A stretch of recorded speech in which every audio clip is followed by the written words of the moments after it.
ये नियति की मांग है मेरे साथियों।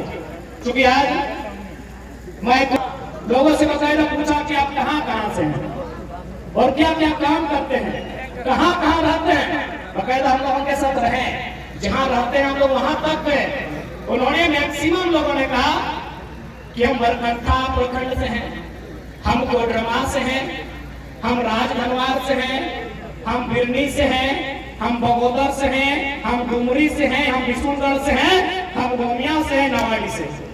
मैक्सिमम लोग यानी है आसपास का क्षेत्र, बरही, चौपारण, बरकट्ठा, कोडरमा, राजधनवार, यही आसपास का क्षेत्र। मैक्सिमम जो प्रवासी मजदूर थे, महाराज की सभा आपने देखा होगा, आपने नहीं पूरे भारत में देखा, और पेट में दर्द शुरू हुआ है तो आपने भी वीडियो के माध्यम से देखा होगा।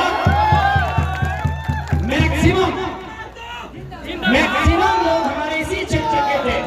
उत्तरी छोटा नागपुर का जो ये हिस्सा है, पारसनाथ और झूला पहाड़ के इस बार का हिस्सा जो है, मैक्सिमम लोग इसी क्षेत्र के थे। हमने उनसे ये भी पूछा कि आप क्या करते हैं। मैक्सिमम लोगों ने कहा मैक्सिमम, यदि मैं 100 लोगों से मिला तो उसमें लगभग 40 to 50%। अब एक बात है, यदि ड्राइविंग भी करना था, मैंने ये नहीं कहा कि हम अगर ड्राइवर हैं तो हमको इंजीनियर वाला स्केल दे दीजिए या फिर हमको डॉक्टर वाला कैंची दीजिए और गुर्दा के लगाम किडनी का इलाज करेंगे, मैंने ये नहीं कहा। और आज भी हम लोग फेंका फेंकी वाला बात नहीं कहेंगे। यदि हमारे भाई जो बरकट्ठा से चलकर महाराष्ट्र गए हैं, जो बरही चौपारण से चल के महाराष्ट्र गए हैं, जो कोडरमा से चलकर, चंदवारा से चलकर, बिशुनगढ़, बगोदर से चलकर महाराष्ट्र गए हैं, और वे यदि वहां ड्राइविंग का ही काम करेंगे तो भाई ठीक है, वो ड्राइविंग ही करेंगे। जो ड्राइविंग का सेक्टर होता है, सड़क परिवहन मंत्री हमारे यहाँ कोधाम से है, सड़क परिवहन मंत्री। झारखंड में इतनी लंबी लंबी सड़कें हैं, ये बरही से लेकर बहरागोड़ा है, एक आपका बरही से लेकर सीधे निरसा तक है ना। यानी हमारे यहाँ भी लगभग लाख किलोमीटर के आसपास सड़कें हैं। तो यदि हमारे भाई जो प्रवासी मजदूर के रूप में बाहर गए हैं, जिनकी नियति में प्रवासी बनना है, और वे अगर ड्राइविंग से अपने परिवार का भरण पोषण करेंगे तो झारखंड की सड़कों पर व्यवस्था किया जाए, झारखंड की सड़कों पर व्यवस्था किया जाए, झारखंड की सड़कों पर ट्रांसपोर्ट की व्यवस्था किया जाए। क्या ये हम कोई पहाड़ काटने की बात कर रहे हैं, या फिर क्या हम कोई यात्री सड़ी घुमाने की बात कर रहे हैं? क्या संभव है ना संभव? क्या ट्रांसपोर्ट की व्यवस्था जो आज अगर लाखों हमारे लोग प्रवासी मजदूर के रूप में महाराष्ट्र में टेम्पो चलाते हैं, महाराष्ट्र में कार चलाते हैं, टैक्सी चलाते हैं, तो इन्हीं सड़कों पर ट्रांसपोर्ट की व्यवस्था किया जाए। और बिल्कुल मजदूरी में तो 7%, अरे कम से कम IAS IPS तो छोड़िए, मजदूरी में भी कम से कम झारखंडी को प्राथमिकता नहीं मिलेगी तो सब कहा जाए। उसके बाद एक सेक्टर से मिला हुए लोग माइनिंग का काम करते हैं। 10 बाय 10 का कमरा था, और कमरे का तापमान इतना था कि आप अगर सूरज के सामने खड़े हो जाएंगे जून महीना में तो सूरज की रोशनी का ताप आपको उतना गर्मी नहीं दे सकता है जितना उस कमरे का ताप था। उन लोगों ने कहा हम माइनिंग का काम करते हैं। हमने कहा ठीक है, आप माइनिंग का काम करते हैं तो माइनिंग तो हमारे लिए आती है, कोयला की माइनिंग होती है, पत्थर की माइनिंग होती है, अब्रक की माइनिंग होती है, यूरेनियम की माइनिंग होती है, और भी बहुत सारे पदार्थ है और बहुत सारे तत्व है जिनकी माइनिंग होती है। यदि माइनिंग ही करना है तो 2000 किलोमीटर दूर जाके महाराष्ट्र में क्यों, झारखंड में क्यों, झारखंड में क्यों? माइनिंग ये हमको करना था तो झारखंड में हमको अवसर मिलना चाहिए, हमको झारखंड में अपॉर्चुनिटी मिलना चाहिए। क्या यह कोई हवाई बात है? संभव है, एक नियम बनाना है सारा संभव है। आज अगर माइनिंग की बात किया जाए तो भारी संख्या में कोयला का माइनिंग होता है। तो आपकी जानकारी के लिए हम बता दें, मेघालय की बात करें, मिजोरम की बात करें, तो वहाँ क्या होता है, कोऑपरेटिव सोसाइटी के माध्यम से माइनिंग होती है, यानी वे तो प्रोवाइड करता है। तो भाई अगर हम माइनिंग की बात करेंगे, अगर हम मजदूरों की बात करेंगे, नीति नियम की बात करेंगे, तो उसके लिए भले हम माइक में भाषण के रूप में बात कर रहे हैं, आज हमें मीडिया वाले कवरेज कर रहे हैं, लेकिन हमारी बात की गरिमा, हमारे बात का महत्व तब होगा जब दिल्ली में हमारी गश्त होगी। इन्हीं बातों को हम कोई जवाब नहीं देंगे, हम इन्हीं बातों को रखेंगे, इन्हीं बातों को तर्क से प्रस्तुत है। कोऑपरेटिव सोसाइटी का गठन किया है, वहाँ यदि रैयत के माध्यम से कोयला का खनन होता है या फिर वहाँ एक बेहतर पुनर्वास की नीति है तो झारखंड में क्यों नहीं?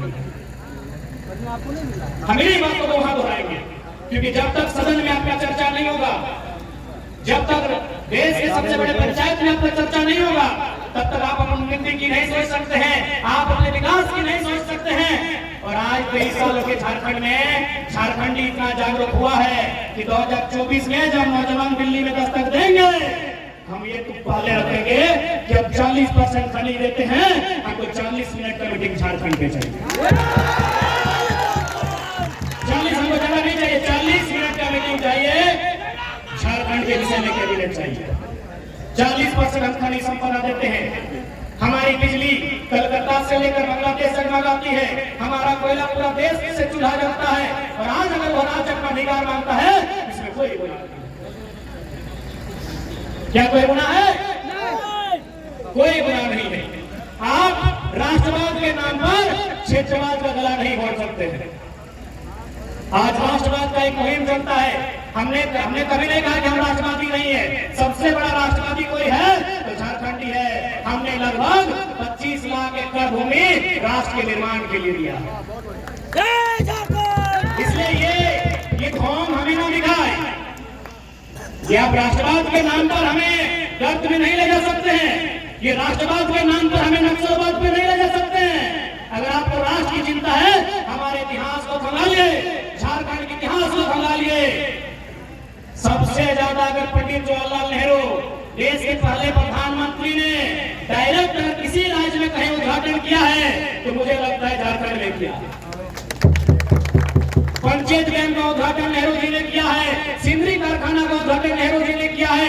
ऐसे दर्जनों योजनाएं हैं जिनका उद्घाटन खुद पंडित नेहरू ने किया है। में पंडित नेहरू ने किया है। तो आप समझ सकते हैं। इसलिए कोई आप राष्ट्रवाद के नाम पे राष्ट्रवाद का डर दिखा के आप क्षेत्रवाद को खत्म नहीं कर सकते हैं। क्योंकि अगर आप राष्ट्रवाद और अगर आप भारत पे डिबेट करना चाहते हैं तो मैंने एक ही दिन कहा है, पूरे भारत के चैनल के सामने हम डिबेट करने के लिए तैयार हैं। कोई भी आप एक नक्शा दिखाइए भारत का जिसमें एक साथ साथ होगा, कभी नहीं, कभी नहीं। आज आपके पास लिखित भारत का जितना बड़ा इतिहास है, आपके पास लिखित भारत का जितना बड़ा इतिहास है, जितना बड़ा नक्शा है, कभी भी भारत एग्जिस्ट पूरा नहीं हुआ, कभी भी नहीं हुआ।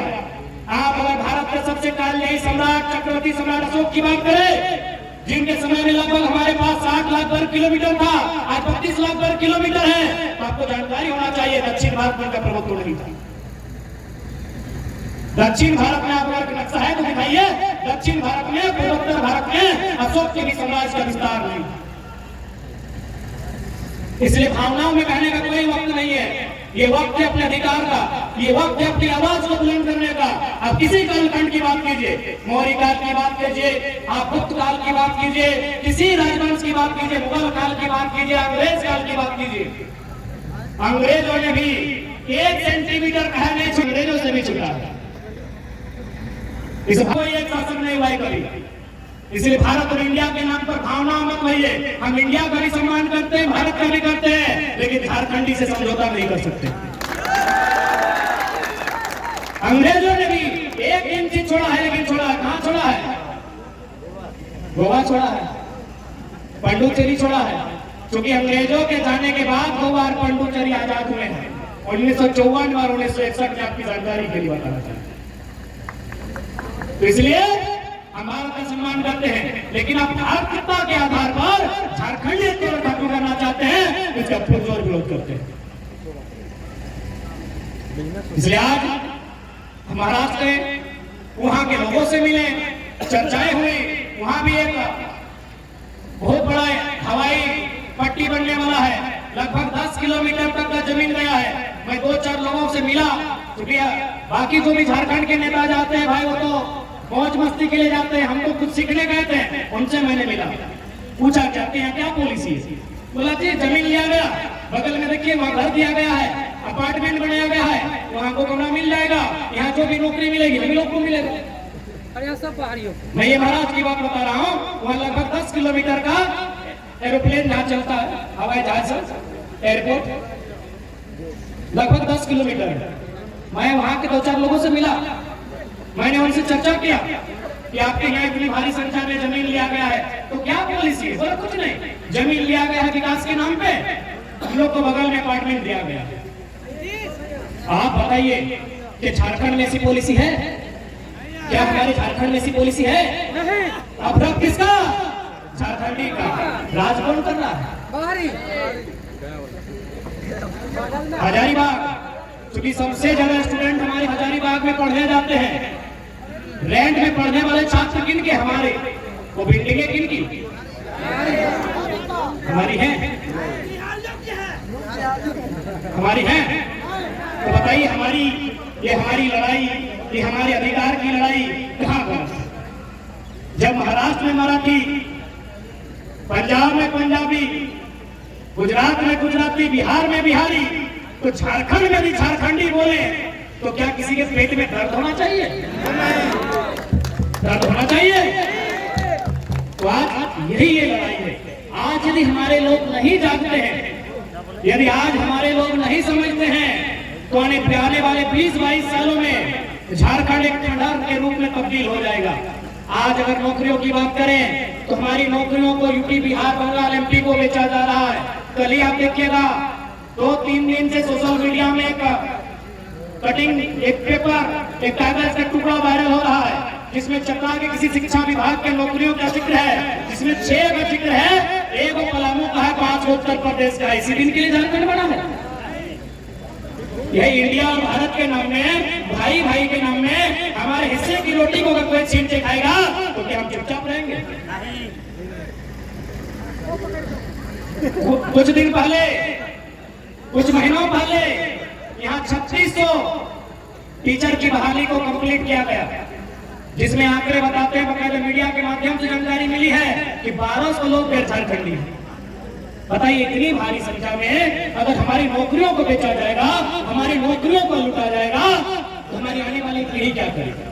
क्या हम इसी तरह अपना झोला उठा के, अपना बोरिया बिस्तरा समेट कर, अपने बच्चों को अपनी गोद में दबाकर, अपनी पत्नी को साथ लेकर गुजरात, महाराष्ट्र चले जाएंगे? क्या हमारी अहमियत होगी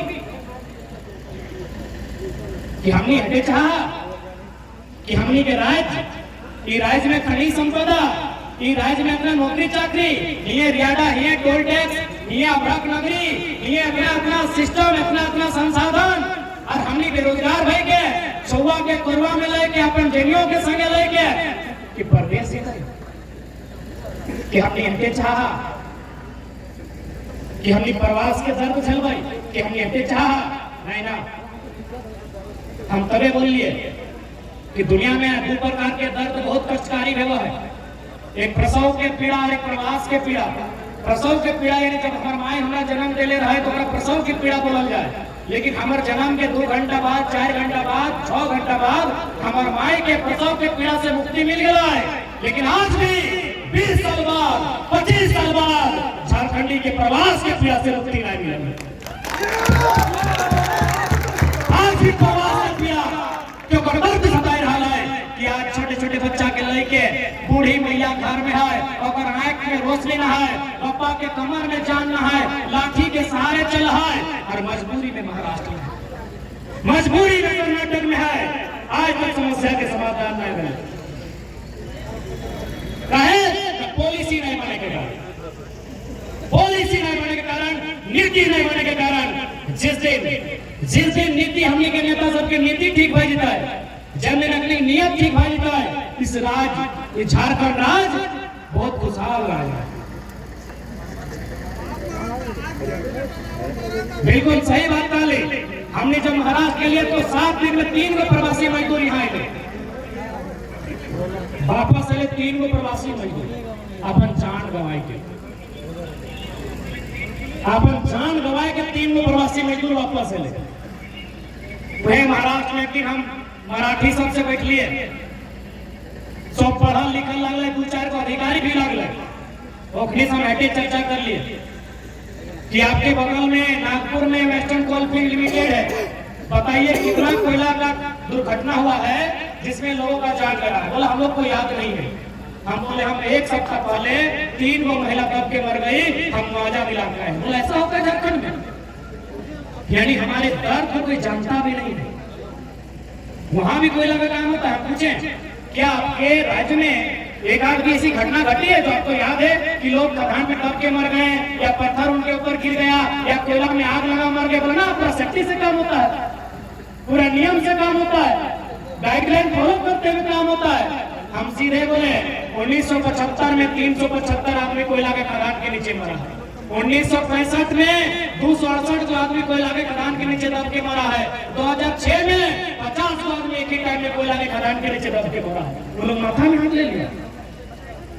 मराठी ना जो लोग से बात कर रहे थे वो लोग सर में हाथ लिया कि इतना अत्याचार झारखंड में होता है, इतना अन्याय होता है। हम बोले हाँ, इससे भी ज्यादा अन्याय होता है। तो बोला आप लोग का लीडर क्या करता है? हम बोले लीडर के खुद लीडर का फुल फॉर्म नहीं मालूम है, लीडर का स्पेलिंग नहीं मालूम, यानी आपकी दर्द और पीड़ा को कोई नहीं जानता है। चौपारण का पीड़ा चौपारण में ही खत्म है, बगोदर का दर्द बगोदर में ही खत्म है। इसीलिए पहला प्रयास हम बार बार बोलते हैं कि हम लोग भी पढ़े लिखे नौजवान हैं, पढ़े लिखे छात्र हैं, हम लोग राजनीतिक बदलाव करने पर विश्वास करते हैं, हम सदन में जाकर अपनी बात रखने में विश्वास करते हैं। हम लोग प्रयास करेंगे, हम लोग प्रयास करेंगे, लेकिन यदि सफल नहीं होते हैं तो हम लोग नेता बनने नहीं आए हैं, जुड़ा का पहाड़ खाली है, छोड़ेंगे नहीं, सबका हिसाब करेंगे। इन 23 सालों के झारखंड में लूटमारा है, सबका हिसाब किया जाए। आज हमारे वक्तागण बोल रहे थे कि बीडीओ सीओ मोटेशन के नाम में पैसा लेते हैं, तो मैं उनसे निवेदन करूंगा कि आप लोग भी, क्योंकि इस बार सीओ बीडीओ में बहुत सारे झारखंड के लोग बहाल होके आए हैं, मैं उनसे प्रार्थना करूंगा, हमको लगता है ये प्रखंड कार्यालय ही है क्या? एकदम सीधा सीधा खड़ा कर दिए हैं। मैंने एक फुटबॉल का किक के दूरी में प्रखंड कार्यालय है। हो सके बीडीओ साहब नहीं होंगे, उनके कर्मचारी लोग होंगे, और अगर हैं तो कोई दिक्कत नहीं। हम आपसे कोई युद्ध करने नहीं आए, आपकी कुर्सी लेने नहीं आए हैं। ऐसे भी हम लोग को बीडीओ की कुर्सी में इंटरेस्ट नहीं है, हम लोगों को दिल्ली का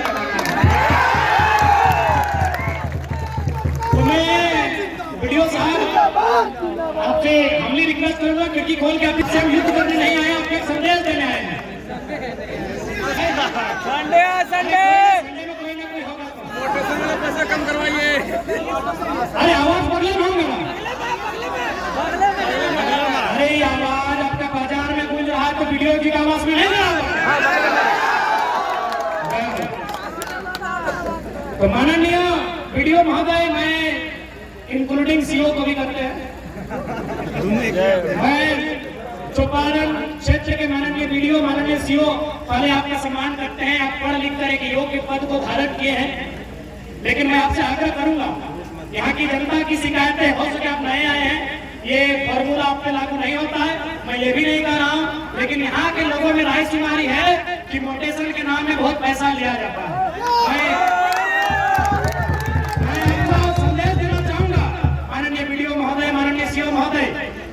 बकायदा अगर आप परिवार लेकर आते तो आपके फैमिली भी सुन रही होगी, मैं मैडम भी प्रार्थना करूंगा के बाद जब आपकी चर्चा होगी तो इस चर्चा को रखिएगा कि आखिर इतना धन कमा के कहाँ जाइएगा, फेल हो जाएगा। सिकंदर तो आप पढ़े होंगे, चूंकि आप पढ़े लिखे लोग हैं, वीडियो है तो जाहिर सी बात है मिनिमम आप ग्रेजुएट होंगे ही, मिनिमम ग्रेजुएट है, अधिकतम डॉक्टरेट हो सकते हैं, उससे ऊपर डिग्री नहीं होती है। तो मैं आपसे निवेदन करूंगा, और सिकंदर आपने भी पढ़ा होगा, थाना प्रभारी सर आप भी सुन सकते हैं, हालांकि आप हमारे बड़े हैं, लेकिन सुनने में बुराई नहीं है। हम लोग भी रोड में परेशान मत कीजिएगा गाड़ी वाले लोग को। तो सिकंदर साहब, उनका ख्वाब था दुनिया को जीतने का। ये लाइन स्पेशल वीडियो सीओ महोदय, जितने भी बड़े पुलिस प्रशासन के पदाधिकारी हैं, डीसी एसपी भी है, तो क्या दिक्कत है, हमको किसी से डर नहीं लगता है हक की बात बोलने में। तो सिकंदर जब वो मृत्यु की सैया पर थे, जब उन्हें लगा कि अब हमारी मौत हो जाएगी, क्योंकि इंसान को लगने लगता है कि हमारी मौत हो जाएगी। तो सिकंदर ने अपनी मौत से ठीक कुछ दिन पहले अपने मंत्रिमंडल को बुलाया और उनसे 3 बात कहा कि जब मेरा जनाजा गुजरेगा तो एक काम करना, मेरा पूरा शरीर में कि मेरे दोनों हाथ में कफन नहीं हो, दोनों हाथ को बाहर फैला देना। बोला सर इसका क्या मतलब है? बोला कि जब मेरा जनाजा गुजरेगा और लोग देखेंगे कि मेरा दोनों हाथ क्यों बाहर है, जो जनाजा उसके बाहर है, तो लोगों को ये संदेश जाएगा कि दुनिया को जीतने वाला सिकंदर खाली हाथ वापस जाएगा। इसलिए मैं माननीय जितने भी पदाधिकारी हैं, प्रशासन के, पुलिस के, जो भी हैं, मैं उनसे विनती करना चाहूंगा, खाली हाथ सबको जाना है, तो गरीबों को लूट कर तिजोरी भरने का काम नहीं करें, क्योंकि उसकी लाठी में बहुत ताकत होती है, उसकी लाठी में बहुत ताकत होती है। मैं मानता हूँ आपने अपनी मेहनत से मुझे हासिल किया है, लेकिन इस बात को आपको भी मानना होगा कि आज अगर सबसे ज्यादा करप्शन कहीं सामने आता है तो झारखंड बहुत आगे है करप्शन, कि मुझे कान्हा को इक्का तुक्का लोग नहीं देंगे, कि लेलवा बुढ़वा भोका दिला लोग हमको कान्हा नहीं देगा। ये सिकंदर ने कहा, बोला कौन देगा सर?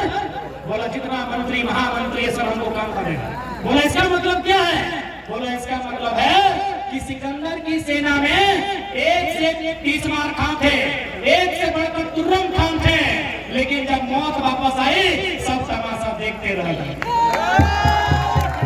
हो सके वीडियो साहब आपको लगता है कि आपके पास पुलिस है, डीसी भी आपके सपोर्ट में है, एसपी भी आपके सपोर्ट में है, एसपी को लगता है कानून मेरे सपोर्ट में है, याद रखिएगा जब उसकी लाठी पड़ेगी सब चुपचाप दर्शक बन के तमाशा देखेंगे, अर्थी तो एक अकेले सजेगी। और हम नहीं चाहते हैं कि गरीबों की बददुआ लेते हैं, अर्थी अकेले सजेगी। अब पार्टी हजारों के साथ कर लीजिए, 6 दर्जन के साथ टकराइए, शीशा कोई दिक्कत नहीं है। और सुन ले यहाँ तो खूब टकराया जा रहा है, बिहार को दर में अगर कम है तो यहाँ चल रहा है।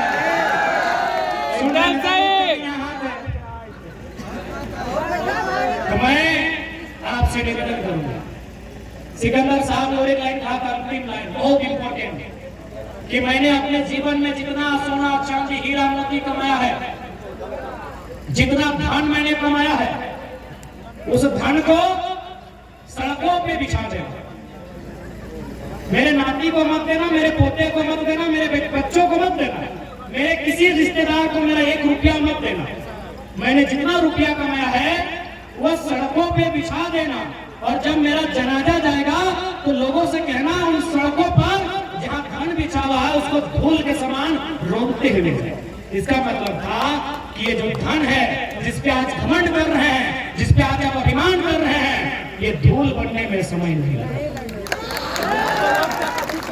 और खैर हम इतना, चूंकि बातों बातों में सामने आया कि चूंकि जितने भी पदाधिकारी हैं वो घूस इसलिए लेते हैं कि उनको